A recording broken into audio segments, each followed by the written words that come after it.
High বন্ধুরা, আমার চ্যানেলে আবারও সবাইকে স্বাগত। আশা করছি তোমরা সবাই ভালোই আছো।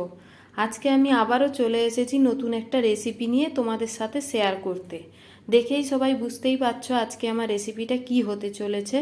আজকে আমি তোমাদেরকে বানিয়ে দেখাবো চিকেন তন্দুরি, তাও আবার এয়ার ফায়ারে। চিকেন তন্দুরির জন্য আমি নিয়ে নিয়েছি একটা গোটা মুরগির দুটো লেগ পিস আর দুটো ডানাসহ বডির পিস। এদিকে আমি নিয়ে নিয়েছি পরিমাণ মতো কাঁচা লঙ্কা, লেবু, আদা, রসুন আর দুটো গোটা পেঁয়াজ টুকরো করে। এবার কাঁচা লঙ্কা, আদা, রসুন আর পেঁয়াজ আমি মিক্সার গ্রাইন্ডারে দিয়ে ভালো করে পেস্ট করে নেব। এদিকে চিকেনটা ম্যারিনেশনের জন্য এতে ভিনিগার, লেবু আর পেস্ট করে রাখা মশলা দিয়ে ভালো করে মেখে নিচ্ছি।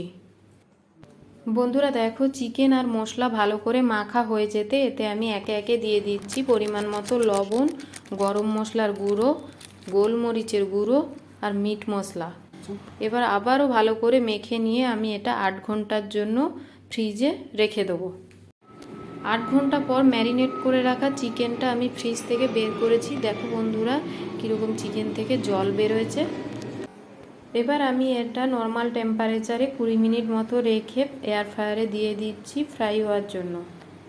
বন্ধুরা তোমরা যখন এরকম এয়ার ফ্রায়ারে তন্দুরি বানাবে তখন টেম্পারেচারটা একবার ভালো করে দেখে নিও, কারণ বেশি টেম্পারেচারে ফ্রাই করলে তন্দুরি শক্ত হয়ে যায়।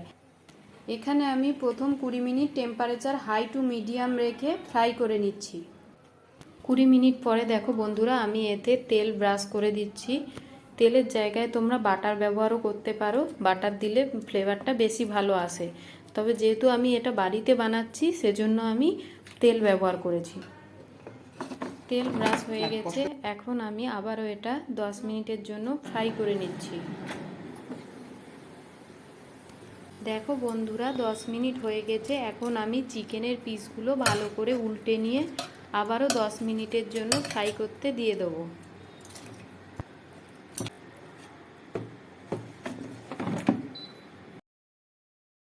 এখন 10 মিনিট পর আবারও চিকেনের পিসগুলো উল্টে পাল্টে দিচ্ছি।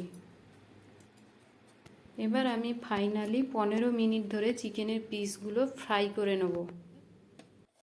বন্ধুরা 15 মিনিট হয়ে গেছে, এখন দেখার পালা চিকেন তন্দুরিটা কেমন দেখতে হয়েছে। ওয়াও, দেখো কি সুন্দর কালারের হয়েছে। আমি যেহেতু এখানে স্কিন সহ চিকেন নিয়েছিলাম সেজন্য স্কিনটা একটু পুড়ে গেছে।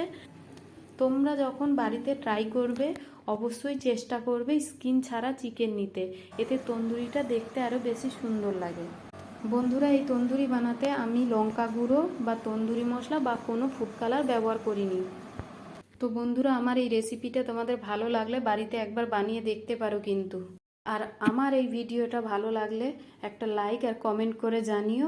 আর আমার চ্যানেলে এরকম নতুন ভিডিও সবার আগে পাওয়ার জন্য চ্যানেলটা সাবস্ক্রাইব করে যেও। আজকের মতো এই পর্যন্ত, টাটা।